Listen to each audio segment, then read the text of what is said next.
ধন নহ'লে কাম নকৰে সাতগাঁও আৰক্ষীয়ে ধন পালেহে কাম কৰিব অ'চি ছাৰে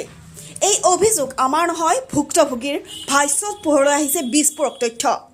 চুৰি হোৱা গাড়ী উদ্ধাৰৰ নামটো ধন দাবীৰ অভিযোগ সাতগাঁও থানাৰ ভাৰপ্ৰাপ্ত বিষয়া সঞ্জীৱ কুমাৰ কানুৰ বিৰুদ্ধে হয় সংকটত পৰি গোচৰ দিবলৈ অহা লোকক চৰম হাৰাশাস্তি কৰাৰ অভিযোগ সাতগাঁও থানাৰ ভাৰপ্ৰাপ্ত বিষয়া সঞ্জীৱ কুমাৰ কানুৰ বিৰুদ্ধে শুনক এই ভাষ্য কেছ খেলবা লাগিলে বান্ডিল লাগিব কেনেদৰে আৰু কিমান ধন দাবী কৰিছিল এইজন লোকৰ পৰা এইজন ব্যক্তিৰ লগতে অন্য এজন ব্যক্তিৰ পৰা বাইক প্ৰবঞ্চনাৰে হস্তগত কৰি ঠগাই আছে প্ৰায় এমাহ ধৰি মিণ্টু হক নামৰ এজন লোকক বাইক ভাড়া দিছিল আৰু এই দুজন ব্যক্তিয়ে বাইক ভাড়া মাহে মাহে আদায় দিয়াৰ কথা